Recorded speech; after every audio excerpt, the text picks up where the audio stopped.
Office കഴിഞ്ഞ് ആര്യയും വിഷ്ണുവും ദേവികയുടെ വീട്ടിലേക്ക് പോയി. ആദ്യം പരിഭവിച്ചെങ്കിലും ആര്യയുടെ മുഖത്തെ മ്ലാനത കണ്ടപ്പോൾ എന്തോ പ്രോബ്ലം ഉള്ളതുപോലെ തോന്നി ദേവികയ്ക്ക്. അതേയ്, താൻ വരാത്തതുകൊണ്ട് കൂട്ടുകാരിക്ക് എന്നും തലവേദനയാണ്. വർക്കൊക്കെ പെർഫെക്റ്റായി ചെയ്യാത്തത് കൊണ്ട് ഇന്നും ഗൗതം സാറിൻ്റെ കയ്യിൽ നിന്ന് വഴക്ക് മേടിച്ചു, വിഷ്ണു പറഞ്ഞു. സാർ ഇവിടെ വഴക്ക് പറഞ്ഞോ? ദേവിക ചോദിച്ചു. പറഞ്ഞു. നിനക്കറിയില്ലേ ദേവി, സാറ് വർക്കിൻ്റെ കാര്യത്തിൽ പെർഫെക്റ്റ് ആണെന്ന്, വിഷ്ണു പറഞ്ഞു. വിഷ്ണുവിൻ്റെ ദേവി എന്നുള്ള വിളി കേട്ട് ദേവിക വിഷ്ണുവിനെ നോക്കി കണ്ണുരുട്ടി പേടിപ്പിച്ചു. പക്ഷേ ഇതൊന്നും ആര്യ അറിഞ്ഞതുകൂടി ഉണ്ടായിരുന്നില്ല. പലവിധ ചിന്തകളാൽ ആര്യയുടെ മനസ്സ് കലങ്ങി മറിയുകയായിരുന്നു. ഇതെന്താ ഇവൾ ഇങ്ങനെ ഇരിക്കുന്നത്? ദേവിക ചോദിച്ചു. അത് തലവേദനയാണെന്ന് പറഞ്ഞതാ. ഇതിങ്ങനെ കൂടെ കൂടെ വരുന്നത് കൊണ്ട് ഹോസ്പിറ്റലിൽ പോകണമെന്ന് ഞാൻ പറഞ്ഞിട്ടുണ്ട്, വിഷ്ണു പറഞ്ഞു. അവിടേക്ക് ദേവികയുടെ അച്ഛൻ വന്നു. നിങ്ങളെല്ലാവരും നേരത്തെ വന്നോ? ഇന്ന് ഓഫീസില്ലായിരുന്നോ?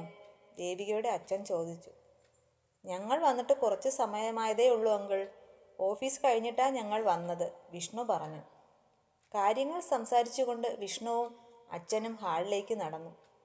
റൂമിൽ ദേവികയും ആര്യയും മാത്രമായി. പറയ്, എന്താ നിനക്ക് പറ്റിയത്? വർക്കിൽ പോലും ശ്രദ്ധിക്കാൻ പറ്റാത്തത്ര തലവേദന നിനക്കെന്താ? എന്ത് പ്രശ്നമുണ്ടെങ്കിലും ഓഫീസ് കാര്യങ്ങൾ നീ പെർഫെക്റ്റായി ചെയ്യുമല്ലോ. ഇപ്പോഴെന്തു പറ്റി? ദേവിക ചോദിച്ചു. സാറും നീയും തമ്മിൽ എന്തെങ്കിലും പ്രശ്നമുണ്ടോ? കണ്ണുകൾ നിറച്ച് നിറമില്ലാത്ത പുഞ്ചിരി നൽകി ആര്യ പറഞ്ഞു. പ്രശ്നമോ? പ്രശ്നമെന്നും എനിക്കല്ലേ, അല്ലാതെ സാറിന് ഒരു പ്രശ്നവുമില്ല. സാറ് പറയുന്നത് കേട്ട് വിശ്വസിച്ച് അരുതാത്തതൊക്കെ മോഹിച്ചു. അതുകൊണ്ടാ എനിക്ക് ഈ അവസ്ഥ വന്നത്. നീ തെളിച്ച് പറ ആര്യേ, ദേവിക പറഞ്ഞു. ഇനി പറയാനൊന്നുമില്ല, എല്ലാം കഴിഞ്ഞു. എന്ത് കഴിഞ്ഞെന്ന്? കണ്ണുനീർ ഒഴുകാൻ സമ്മതിക്കാതെ ഒന്ന് തുടച്ചുകൊണ്ട് ആര്യ ഓഫീസിൽ നടന്ന കാര്യങ്ങളൊക്കെ ദേവികയോട് പറഞ്ഞു. എല്ലാം പറഞ്ഞ് ദേവിക ആര്യയെ കെട്ടിപ്പിടിച്ച് കരഞ്ഞു. സങ്കടങ്ങളെല്ലാം കരഞ്ഞു തീരട്ടെ എന്ന് കരുതി ദേവിക തലയിൽ തലോടി ആശ്വസിപ്പിച്ചുകൊണ്ടേയിരുന്നു. കാര്യങ്ങളെല്ലാം ദേവികയോട് പറഞ്ഞു കഴിഞ്ഞപ്പോൾ ആര്യയ്ക്ക് മനസ്സിന് അല്പം ആശ്വാസം തോന്നി. ആഹാ, ഇതുവരെയും കാര്യം പറഞ്ഞു തീർന്നില്ലേ എന്ന് ചോദിച്ചുകൊണ്ട് വിഷ്ണു അവിടേക്ക് വന്നു. സമയം ഒരുപാടായി, ഞങ്ങൾ ഇറങ്ങട്ടെ. അവർ ഇരുവരും യാത്ര പറഞ്ഞിറങ്ങി. എന്നെ ബസ് സ്റ്റോപ്പിൽ ഇറക്കിയാൽ മതി വിഷ്ണു. ഇപ്പോഴൊരു ബസ്സുണ്ട്, ഞാൻ അതിൽ പൊയ്ക്കോളാം. ഞാൻ കൊണ്ടുവിടാം. വേണ്ടടോ, ഞാൻ ബസ്സിന് പോകാം, ആര്യ പറഞ്ഞു. ശരി, തൻ്റെ ഇഷ്ടം പോലെ നടക്കട്ടെ, വിഷ്ണു പറഞ്ഞു. ആര്യയെ ബസ് സ്റ്റോപ്പിൽ ഇറക്കിയിട്ട് വിഷ്ണു പോയി. ഹോട്ടൽ ഡ്രീം ബാലൻസിൽ എത്തിയ ഗൗതം RM ഗ്രൂപ്പ്സുമായി മീറ്റ് ചെയ്തു. ഗൗതം കൊണ്ടുവന്ന പ്രോജക്റ്റ് അവർക്ക് സ്വീകാര്യമാവുകയും തുടർന്ന് ആ പ്രോജക്റ്റിൽ RM ഗ്രൂപ്പ്സ് സൈൻ ചെയ്യുകയും ചെയ്തു. അതോടെ ഗൗതത്തിൻ്റെ ടെൻഷനെല്ലാം മാറി. ഹോട്ടലിൽ നിന്നും ഗൗതം വീട്ടിലേക്ക് തിരിച്ചു. ഡ്രൈവ് ചെയ്യുന്നതിനിടെയാണ് ആര്യയെ ഓർമ്മ വന്നത്. ഇന്നും ഞാൻ നന്ദയോട് ദേഷ്യപ്പെട്ടു. ശരിക്കും എന്താ പറ്റിയത് എന്ന് പോലും ചോദിക്കാതെ ഞാൻ അവളോട് ഷൗട്ട് ചെയ്തു.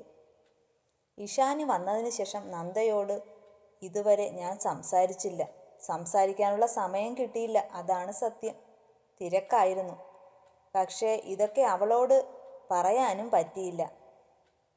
നാളെ എല്ലാം വിശദമായി പറയാം. ഇഷാനിയും അവളെ വഴക്കു പറഞ്ഞു. സ്വാതന്ത്ര്യം ഉള്ളതുകൊണ്ടാണ് എൻ്റെ ക്യാബിനിലേക്ക് പെർമിഷൻ വാങ്ങാതെ വന്നത്. അപ്പോഴും കണ്ണുകൾ നിറച്ച് എന്നെ നോക്കിയതല്ലാതെ ഒന്നും പറഞ്ഞില്ല. അപ്പോഴത്തെ ടെൻഷനിൽ ഞാൻ അതൊന്നും ശ്രദ്ധിച്ചതുമില്ല. നന്ദയ്ക്ക് വിഷമമായി കാണും. നാളെ ഒരു സോറി പറയാം എന്ന് വിചാരിച്ചുകൊണ്ട് ഡ്രൈവ് ചെയ്യുന്നതിനിടെ ബസ് സ്റ്റോപ്പിലായിരിക്കുന്ന ആര്യയെ കണ്ടു ഗൗതം. നന്ദയല്ലേ അത്? അതെ, അവൾ തന്നെ. അവളെന്താ ഇവിടെ ഇരിക്കുന്നത്? ഓഫീസ് ടൈം കഴിഞ്ഞിട്ട് ഇപ്പോൾ ഒരുപാട് സമയമായല്ലോ. എന്നിട്ടും എന്താ പോകാതെ ഇവിടെ ഇരിക്കുന്നത് എന്ന് ആലോചിച്ചു കാർ ബസ് സ്റ്റോപ്പിലേക്ക് അരികിലായി നിർത്തി. ബസ് സ്റ്റോപ്പിൽ ആര്യ മാത്രമേ ഉണ്ടായിരുന്നുള്ളൂ. കാറിൽ നിന്നിറങ്ങി ഗൗതം ആര്യയുടെ അടുത്തെത്തിയിട്ടും അതൊന്നും ആര്യ അറിഞ്ഞിരുന്നില്ല. കണ്ടാൽ തന്നെ അറിയാം കക്ഷി ഈ ലോകത്തൊന്നുമല്ല എന്ന്. ഗൗതം ആര്യയുടെ അടുത്ത് വന്ന് വിളിച്ചു, നന്ദ. പെട്ടെന്ന് തന്നെ ആര്യ ഗൗതത്തെ കണ്ട് അവിടെ നിന്ന് എഴുന്നേറ്റു. നന്ദ, താനെന്താ ഇവിടെ ഇരിക്കുന്നത്? ഓഫീസ് ടൈം കഴിഞ്ഞിട്ട് ഒരുപാട് സമയമായല്ലോ. അവിടെ ഗൗതത്തെ ആര്യ പ്രതീക്ഷിച്ചില്ലായിരുന്നു. അതിൻ്റെ അമ്പരപ്പ് അവളിൽ ഉണ്ടായിരുന്നു. സാർ, ഞാൻ ദേവികയെ കാണാൻ പോയിരുന്നു. അതിന് ഗൗതം ഒന്ന് മൂളി. താൻ വാ, ഞാൻ ഡ്രോപ്പ് ചെയ്യാം. വേണ്ട സാർ, ഞാൻ ബസ്സിന് പൊയ്ക്കോളാം. താനെന്താ ഇങ്ങനെ എന്നോട് പെരുമാറുന്നത്? ഞാൻ വഴക്കു പറഞ്ഞത് കൊണ്ടാണോ? അത് അപ്പോഴത്തെ ടെൻഷന് പറഞ്ഞു പോയതാ, സോറി. സാറ് സോറിയൊന്നും പറയണ്ട, ഞാൻ വർക്കിൽ മിസ്റ്റേക്ക് വരുത്തിയിട്ടല്ലേ. ഏതായാലും ഇത്ര സമയമായില്ലേ, ഞാൻ കൊണ്ടു ചെന്നാക്കാം, വാ. സാറ് ക്ഷമിക്കണം, ഞാൻ വരുന്നില്ല. താനെന്താ ഇപ്പോഴും എന്നെ അന്യനായിട്ടാണോ കാണുന്നത്? ഞാനെല്ലാം തന്നോട് പറഞ്ഞതല്ലേ നന്ദ. പിന്നെന്താ? GK ഗ്രൂപ്പ്സിൻ്റെ MD അവിടുത്തെ ഒരു സ്റ്റാഫിനോട് ഇങ്ങനെയൊന്നും പറയാൻ പാടില്ല. അപ്പോൾ അതാണ് തൻ്റെ മനസ്സിൽ. താൻ ഇതുവരെയും അത് വിട്ടില്ലേ? ഗൗതം ചോദിച്ചു. ദാ ബസ് വന്നു, ഞാൻ പൊയ്ക്കോട്ടെ സാർ എന്ന് പറഞ്ഞ് ആര്യ ബസ്സിനുള്ളിലേക്ക് കയറി. ഗൗതത്തിന് നോക്കി നിൽക്കാനേ കഴിഞ്ഞുള്ളൂ. ഒരു നിശ്വാസമെടുത്ത് ഗൗതം കാറിൽ കയറിപ്പോയി. Puppy, puppy. എന്താ കൃഷ്ണേട്ടാ? ഞാൻ വേണുവിനോട് സംസാരിച്ചു. വനജയ്ക്കും വേണുവിനും പൂർണ്ണ സമ്മതമാണ്. എപ്പോൾ വേണമെങ്കിലും കല്യാണം നടത്താമെന്നാ അവർ പറഞ്ഞത്, കൃഷ്ണകുമാർ പറഞ്ഞു. അതെയോ? ഈശ്വരൻ എൻ്റെ പ്രാർത്ഥന കേട്ടു. ഇനി നമുക്ക് ഇശുമോളോടും കണ്ണനോടും സൂചിപ്പിക്കാം. അവർ എന്തു പറയുമെന്ന് നോക്കാം. നോക്കാനൊന്നുമില്ല, അവർക്ക് സമ്മതമാണ്. ആദ്യം എൻഗേജ്മെൻറ്റ് നടത്താം, പിന്നെ 6 മാസം കഴിഞ്ഞ് വിവാഹം നടത്താം. അപ്പോഴേക്കും കുഞ്ഞിക്ക് വെക്കേഷൻ ആവും, പത്മിനി പറഞ്ഞു. അപ്പോൾ താനെല്ലാം തീരുമാനിച്ചു അല്ലേ? അതിന് നിറഞ്ഞ പുഞ്ചിരി നൽകി പത്മിനി. വീട്ടിലെത്തിയ ഗൗതം പലതവണ ആര്യയെ ഫോൺ വിളിച്ചു. ആര്യ ഫോൺ എടുത്തില്ല. ഫോൺ എടുക്കുന്നെന്താ, ഫോൺ എടുക്ക്, ഗൗതം പറഞ്ഞുകൊണ്ടിരുന്നു. പിന്നെയും വിളിച്ചു. സ്വിച്ച് ഓഫ് എന്നറിഞ്ഞതും ഗൗതം ദേഷ്യത്തോടെ ഫോൺ ബെഡിലേക്ക് എറിഞ്ഞു. പിറ്റേ ദിവസം ഓഫീസിലെത്തിയ ആര്യ പതിവ് പോലെ തൻ്റെ വർക്കിലേക്ക് കടന്നു. ഇന്നും ഗൗതത്തിൻ്റെ കൂടെ ഇഷാനിയും വന്നു. ഓഫീസിൽ തങ്ങളെ നോക്കിയിരിക്കുന്ന ആര്യയെ ഗൗതം ശ്രദ്ധിച്ചിരുന്നു. ഗൗതവും തിരക്കുകളിലേക്ക് പോയി. ഇഷാനിക്ക് ഒരു ഫോൺ വന്ന സമയം അവൾ അതുമായി പുറത്തേക്ക് പോയി. അപ്പോൾ ഗൗതം ആര്യയെ തൻ്റെ ക്യാബിനിലേക്ക് വിളിപ്പിച്ചു. പെർമിഷൻ വാങ്ങി അകത്തു കയറി ആര്യ. ആര്യനന്ദ, ടേബിളിൽ ഇരുന്ന ഫയൽ നീട്ടിക്കൊണ്ട് ഗൗതം പറഞ്ഞു. ഇത് പ്രിപ്പയർ ചെയ്തത് താനല്ലേ? ഗൗതത്തിൻ്റെ ആര്യനന്ദ എന്ന വിളി കേട്ടപ്പോഴേ ആര്യയ്ക്ക് സങ്കടം വന്നു. നന്ദ എന്ന് മാത്രമേ ഇതുവരെ സാർ വിളിച്ചിട്ടുള്ളൂ. പെട്ടെന്ന് ഫയൽ വാങ്ങി നോക്കിയിട്ട് ആര്യ പറഞ്ഞു. അതെ സാർ. താനിതൊന്ന് എക്സ്പ്ലെയിൻ ചെയ്തേ, ഗൗതം പറഞ്ഞു. മുഖത്തും നെറ്റിയിലും പടർന്ന വിയർപ്പ് തുള്ളികൾ തുടച്ചുകൊണ്ട് ആര്യ എക്സ്പ്ലെയിൻ ചെയ്യാൻ തുടങ്ങി. ഗൗതം ചെയറിൽ നിന്ന് എഴുന്നേറ്റ് അവളുടെ മുഖത്ത് വിരിയുന്ന ഭാവങ്ങളെല്ലാം നോക്കി നിന്നു. എന്നിട്ട് നടന്ന് ആര്യയുടെ പിറകിലായി തൊട്ടില്ല എന്ന രീതിയിൽ നിന്നു. ഗൗതത്തിൻ്റെ ചുടു നിശ്വാസം പിൻകഴുത്തിലായി പതിച്ചപ്പോൾ ശ്വാസമെടുക്കാൻ പോലും മറന്നു നിന്നവൾ. മുഖത്തും നെറ്റിയിലും കഴുത്തിലുമെല്ലാം വിയർപ്പ് തുള്ളികൾ സ്ഥാനം പിടിച്ചു. അവളുടെ മാറ്റം മനസ്സിലായ ഗൗതം ചുണ്ടിലൂറിയ ചിരിയുമായി അവളോട് കൂടുതൽ ചേർന്ന് നിന്ന് ഇടുപ്പിലൂടെ കൈ ചേർത്ത് പിടിച്ച് അവളെ കൂടുതൽ തന്നിലേക്ക് അടുപ്പിച്ചു. ഗൗതം ആര്യയ്ക്ക് എന്ത് ചെയ്യണമെന്ന് അറിയാൻ പറ്റാത്ത അവസ്ഥയായി. ഗൗതത്തിനെ തള്ളി മാറ്റണമെന്ന് മനസ്സ് പറയുന്നു, പക്ഷേ കൈയും കാലും അനങ്ങുന്നില്ല.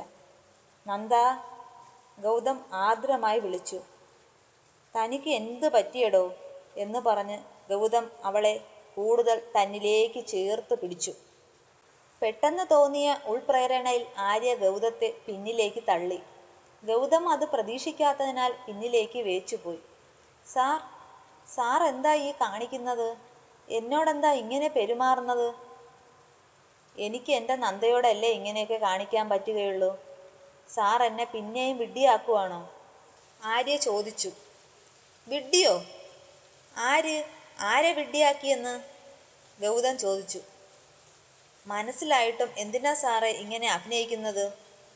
ഞാനൊരു അനാഥയായതുകൊണ്ടാണോ എന്നോട് ഇങ്ങനെയൊക്കെ കാണിക്കുന്നത്? നന്ദ, നിന്നോട് ഞാൻ പറഞ്ഞിട്ടുണ്ട് നീ എനിക്ക് ആരാന്ന്, ഗൗതം ദേഷ്യത്തോടെ പറഞ്ഞു. എന്നിട്ടാണോ സാറിൻ്റെ മുറപ്പെണ്ണിനെ കല്യാണം കഴിക്കാൻ പോകുന്നത്? എനിക്കറിയാം നിങ്ങൾ തമ്മിൽ ഇഷ്ടത്തിലാണെന്ന്. നിങ്ങൾ രണ്ടുപേരും നല്ല ചേർച്ചയാ, ചേരേണ്ടതേ ചേരൂ, ആര്യ പറഞ്ഞു. മുറപ്പെണ്ണിനെയോ? കല്യാണം കഴിക്കാനോ? ഞാനോ? ഇഷാനിയെ ഞാൻ കല്യാണം കഴിക്കാൻ പോകുന്നെന്ന് തന്നോട് ആരാ പറഞ്ഞത്? ആര് പറഞ്ഞാലും അത് ശരിയല്ലേ സാറേ? ആര്യയുടെ കണ്ണുകൾ നിറഞ്ഞു തൂവാൻ അനുവദിക്കാതെ വാശിയോടെ അവൾ തുടച്ചു നീക്കിക്കൊണ്ടിരുന്നു. അപ്പോൾ താൻ എന്നെ ഇത്രയും മനസ്സിലാക്കിയുള്ളോ? ഗൗതം ചോദിച്ചു. ഇനി മനസ്സിലാക്കാൻ ഒന്നുമില്ല, എല്ലാം ഞാൻ അറിഞ്ഞു. എനിക്കിനി ഒന്നും കേൾക്കണ്ട. ഇതെല്ലാം കേട്ട് ഗൗതത്തിൻ്റെ മുഖം ദേഷ്യം കൊണ്ട് വലിഞ്ഞു മുറിയും. അതേടി, ഞാൻ കല്യാണം കഴിക്കുന്നത് ഇഷാനിയാണ്. ഞങ്ങൾ തമ്മിൽ ഒരുപാട് നാളായി ഇഷ്ടത്തിലുമാണ്. മാത്രവുമല്ല, നിന്നെ പറഞ്ഞ് പറ്റിക്കുമായിരുന്നു ഞാൻ, കേട്ടോടി. ഇത്രയും പറഞ്ഞ് ഗൗതം നിന്ന് കിതച്ചു. ഇതുകൂടി കേട്ടപ്പോൾ ആര്യയുടെ സങ്കടം പിടിച്ചു നിർത്താനായില്ല. അവൾ പൊട്ടിക്കരഞ്ഞുകൊണ്ട് ക്യാബിൻ തുറന്ന് പുറത്തേക്ക് ഓടി.